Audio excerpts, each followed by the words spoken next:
నా పేరు వచ్చేసి వెంకటరమణ, మా భార్య పేరు వచ్చేసి నాగమణి. మేము హైదరాబాద్లో ఎల్బీ నగర్లో ఉండేవాళ్ళము.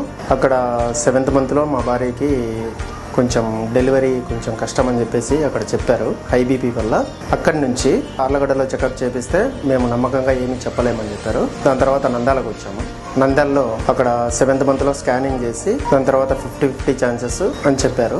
మాకు డెలివరీ చేసిన డాక్టర్ శిల్పా మేడం గారు ఇక్కడికి సిసింద్రియ హాస్పిటల్కి సురేంద్రనాథ్ సార్, మధుసూదన్ రెడ్డి సార్తో కాంటాక్ట్ ఇవ్వమని చెప్పారు. అక్కడికి తీసుకొచ్చిన తర్వాత ఇబ్బంది ఏం లేదు అని చెప్పారు. మధు సారు, సురేంద్ర సార్ ఇద్దరు బాగా కేర్ తీసుకొని మా పాపకి మంచి ట్రీట్మెంట్ ఇచ్చారు. అదే వేరే చోట ఏంటి కనుక మేమైతే గెటాన్ అవ్వే వాళ్ళం కాదు. ఖచ్చితంగా మాకు సిసింద్రియ హాస్పిటల్ కాబట్టి మేము గెటాన్ అవ్వగలిగాం. ఇక్కడ ఫైనాన్షియల్గా కొంచెం ఇబ్బందిగా ఉండేది. సార్ వచ్చేసి ఫైనాన్షియల్ పరంగా ఆలోచన చేయకూడదు, ఫస్ట్ బేబీ గురించి ఆలోచన చేయండి అని చెప్పారు. ఫైనాన్షియల్ పరంగా కూడా మాకు మధు సార్ కానీ సురేంద్ర సార్ కానీ మంచి సపోర్ట్ చేశారు.